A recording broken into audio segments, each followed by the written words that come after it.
नमस्कार, prime news देख रहे हैं आप। मैं हूं आपके साथ अंजलि सिंह और सीधे चलते हैं। पीएम नरेंद्र मोदी आज जिला अधिकारियों के साथ संवाद कर रहे हैं। अपने जिलों की स्थिति और अपनी रणनीति को हम सबके बीच साझा किया है। जब फील्ड पर मौजूद लोगों से बातचीत होती है तो ऐसी अभूतपूर्व परिस्थितियों से निपटने में बहुत अधिक मदद मिलती है। बीते कुछ समय में ऐसे अनेक सुझाव मिले हैं। अनेक जिलों में परिस्थिति के अनुसार कई इनोवेटिव तरीकों की भी जानकारी आप लोगों से मिली है।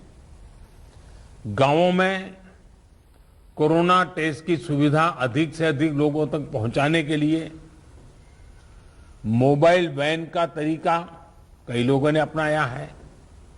स्कूलों, पंचायत भवनों को कोविड केयर सेंटर्स में परिवर्तित करने का कुछ लोगों ने इनिशिएटिव लिया है। आप लोग खुद गांव-गांव जाते हैं, वहां की व्यवस्थाओं की निगरानी करते हैं, आप ग्रामीणों से बात करते हैं, तो इससे जो वहां का सामान्य नागरिक है या वहां के गांव के जो एक प्रकार से लीडर लोग हैं, 5 होते हैं, 10 होते हैं, 15 होते हैं, अलग अलग क्षेत्र के होते हैं, उनको जब शंकाओं का समाधान होता है और डायरेक्टली आपके साथ जुड़ते हैं तो उनका आत्मविश्वास अनेक गुना बढ़ जाता है। सारी आशंकाएं एक प्रकार से आत्मविश्वास में बदल जाती है। आपकी मौजूदगी से, आपके संवाद से गांव में ये डर निकल जाता है कि कुछ हो गया तो हम कहां जाएंगे, हमारा क्या होगा। आपको देखते ही सारा मन उसका बदल जाता है। इससे लोगों में साहस के साथ ही अपने गांव को बचाने की जागरूकता भी बढ़ती है। और मेरा आग्रह है, हमें गांव-गांव यही संदेश पक्का करना है कि हमें अपने गांव को कोरोना से मुक्त रखना है और लंबे अरसे तक जागरूकता से प्रयास करना है। साथियों, बीते कुछ समय में ये बात सही है कि देश में एक्टिव केस कम होने शुरू हुए हैं। आप भी अपने जिले में अनुभव करते होंगे कि 20 दिन पहले जो एकदम से आपके ऊपर प्रेशर आया था, अब आपको भी काफी महसूस होता होगा बदलाव। लेकिन आपने इन 1.5 सालों में ये अनुभव किया हुआ है कि जब तक ये संक्रमण माइनर स्केल पर भी मौजूद है तब तक चुनौती बनी रहती है। कई बार जब केस कम होने लगते हैं तो लोगों को भी लगता है कि अब चिंता की बात नहीं, वो तो चला गया। लेकिन अनुभव दूसरा है। टेस्टिंग और डिस्टेंसिंग जैसे मेजर्स को लेकर लोगों में गंभीरता कम न हो, इसके लिए सरकारी तंत्र, सामाजिक संगठन, जनप्रतिनिधि, इन सबके बीच में एक सामूहिक जिम्मेवारी का भाव हमें पक्का करना होगा और प्रशासन की जिम्मेवारी और बढ़ जाती है। कोविड एप्रोप्रिएट बिहेवियर जैसे मास्क पहनना, हाथ धुलना, जब इनमें कोई कमी नहीं आती, आपके जिलों में, आपके जिलों के बाजारों में, गांवों में कम से कम होने के बाद भी लोग सभी दिशा निर्देशों का पालन करते हैं तो ये कोरोना से लड़ाई में बहुत मदद करता है। स्थितियों पर लगातार नजर रखने से जिले के सारे प्रमुख विभागों जैसे पुलिस का विभाग हो, साफ सफाई की बात हो, इन सारी व्यवस्थाओं का इनके बीच में बेहतर तालमेल और प्रभावी परिणाम स्वाभाविक रूप से निकलने लगते हैं। मुझे आपके कई जिलों से इस रणनीति पर काम करने के रिजल्ट्स की जानकारी मिलती रही है। इन जगहों पर आपने वाकई बड़ी संख्या में लोगों का जीवन बचाया है। साथियों, फील्ड में किए गए आपके कार्यों से, आपके अनुभवों और फीडबैक से ही प्रैक्टिकल और इफेक्टिव पॉलिसीज बनाने में मदद मिलती है। टीकाकरण की रणनीति में भी हर स्तर पर राज्यों और अनेक स्टेक होल्डर से मिलने वाले सुझावों को शामिल करके आगे बढ़ाया जा रहा है। इसी क्रम में स्वास्थ्य मंत्रालय की तरफ से 15 दिन के टीकों की उपलब्धता की जानकारी राज्यों को दी जा रही है। वैक्सीन सप्लाई टाइमलाइन की स्पष्टता होने से टीकाकरण से जुड़े मैनेजमेंट में आप सभी को और आसानी होने वाली है। मुझे विश्वास है कि हर जिले और वैक्सीनेशन सेंटर के स्तर पर सप्लाई और सुदृढ़ होगी। इससे टीकाकरण से जुड़ी अनिश्चितताओं को दूर करने में, पूरी प्रक्रिया को स्ट्रीमलाइन करने में बहुत मदद मिलेगी।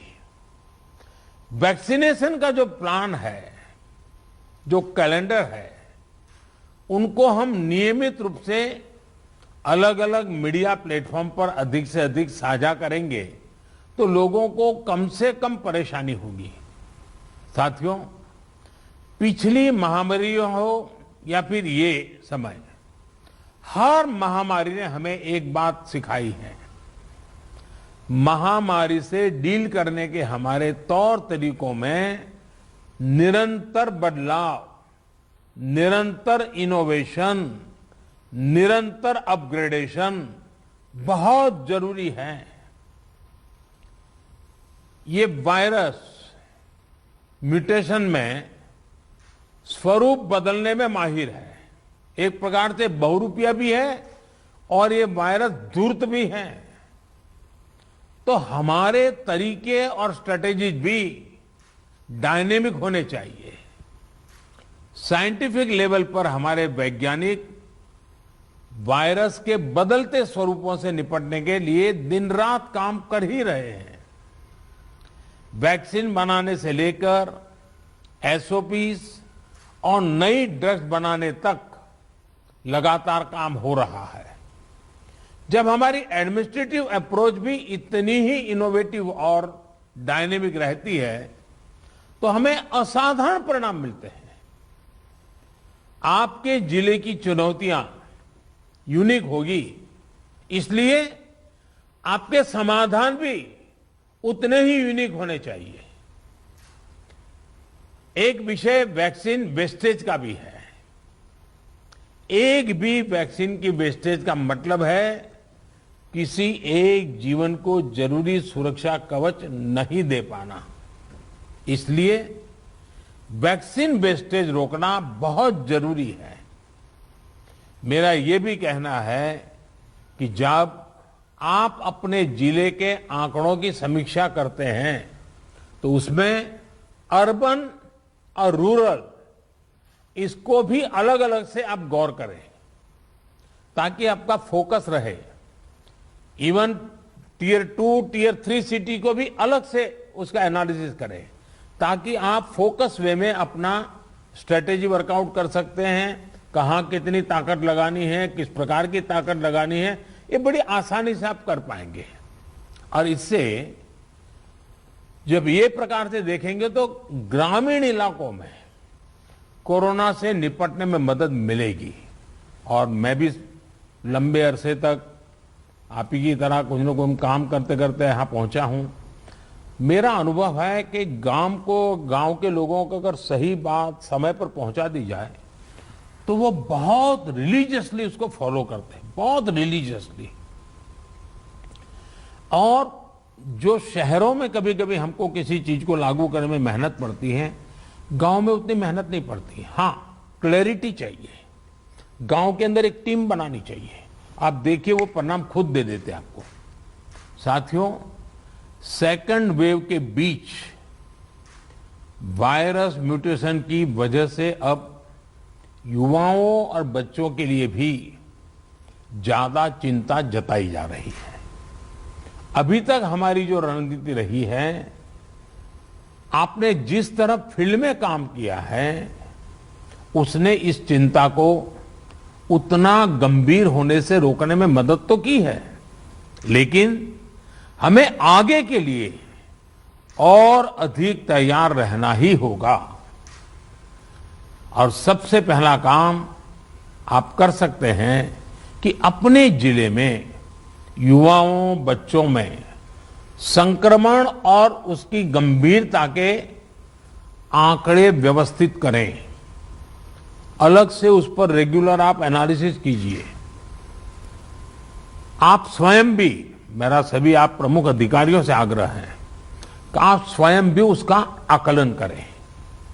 इससे आगे के लिए तैयारी करने में मदद मिलेगी। साथियों, मैंने पिछली बार की बैठक में भी, और मैंने ये भी कह रहा कि जीवन बचाने के साथ साथ हमारी प्राथमिकता जीवन को आसान बनाए रखने की भी है। गरीबों के लिए मुफ्त राशन की सुविधा हो, दूसरी आवश्यक सप्लाई हो, काला बाजारी पर रोक हो, ये सब इस लड़ाई को जीतने के लिए भी जरूरी है और आगे बढ़ने के लिए भी आवश्यक है। आपके पास पिछले अनुभवों की ताकत भी है और पिछले प्रयासों की सफलता का मोटिवेशन भी है। मुझे पूरा भरोसा है कि आप सभी अपने अपने जिलों को संक्रमण मुक्त करने में सफलता पाएंगे। देश के नागरिक का जीवन बचाने में, देश को विजयी बनाने में हम सभी सफल होंगे। और मेरा आज कुछ साथियों को सुनने का मौका मिला है, लेकिन आपके पास, हर एक के पास कुछ न कुछ सफलता की गाथाएं हैं। बड़े अच्छे इनोवेटिव प्रयोग आप सबने कहीं न कहीं किए हैं। अगर वो आप मुझे पहुंचा देंगे तो जरूर इसको देश भर में पहुंचाने में मुझे सुविधा होगी, क्योंकि इंटेलेक्चुअली डिबेट करके कितनी भी चीज क्यों न निकाले, लेकिन उससे ज्यादा ताकत जो फील्ड में काम करता है, उसने जो अनुभव किया है और उसने जो रास्ते खोजे हैं, वो बहुत ताकतवर होते हैं। और इसलिए आप सबकी भूमिका बहुत बड़ी है और इसलिए मेरा आपसे आग्रह है कि आप इसको निकालिए। दूसरा, पिछले 100 साल में किसी के जीवन में इतने बड़े संकट से जूझने की जिम्मेवारी नहीं आई है। आप डिस्ट्रिक्ट में बैठे हैं, आपके जिम्मे सबसे बड़ा बोझ आया है। आपने बहुत चीजें ऑब्जर्व की होगी, मानव मन को ऑब्जर्व किया होगा, व्यवस्थाओं की मर्यादाओं को देखा होगा, कम से कम संसाधनों का ऑप्टिमम यूटिलाइजेशन करके आपने एक नए रिकॉर्ड प्रस्थापित किए होंगे। जब भी मौका मिले इसको जरा जरूर अपनी डायरी में लिख करके रखिए। आने वाली पीढ़ियों को आपके अनुभव काम आएंगे, क्योंकि पिछली शताब्दी में 100 साल पहले जो बड़ी महामारी हुई, वो उसके उतने रिकॉर्ड उपलब्ध नहीं है कि वो उसका रूप कैसा था, संकट कितना गहरा था, कहाँ क्या हुआ, बाहर निकलने के रास्ते क्या खोजे गए। लेकिन आज हमारे डिस्ट्रिक्ट के अफसर अगर ये डिस्ट्रिक्ट गैजेट की तरह इसको बनाएंगे तो भविष्य की पीढ़ियों को भी हमारी ये मेहनत, हमारे अनुभव, ये आने वाली पीढ़ियों के लिए भी काम आएगा। और मैं आपको भी इस सफलता के लिए, इस मेहनत के लिए, और आपको और आपकी पूरी टीम को, जिस प्रकार से आप लोगों ने इसका नेतृत्व किया है। आपको बधाई देता हूं, आपकी सराहना करता हूं और मैं आशा करता हूं कि आप और अधिक सफलता प्राप्त करेंगे, तेजी से सफलता प्राप्त करेंगे और जन सामान्य के अंदर विश्वास पैदा करेंगे। सामान्य मानवीय का विश्वास विजय की सबसे बड़ी जड़ी बूटी है, सबसे बड़ी जड़ी बूटी है। इससे बड़ी जड़ी बूटी नहीं हो सकती है और ये काम आप आसानी से कर सकते हैं। आप स्वस्थ रहें, कार्य का बोझ आपको ज्यादा है, मैं अनुभव करता हूं। अब बारिश की सीजन आएगी तो और एक सीजनल जो प्रेशर रहता है वो तो बढ़ने ही वाला है, लेकिन इन सब के बीच भी आप स्वस्थ भी रहें, आपका परिवार स्वस्थ रहे और आपका जिला जल्द से जल्द स्वस्थ हो, हर नागरिक स्वस्थ हो, ये आपकी कामना ईश्वर पूरी करे, आपका पुरुषार्थ पूरी करेगा। मेरी तरफ से आपको बहुत शुभकामनाएं, बहुत बहुत धन्यवाद।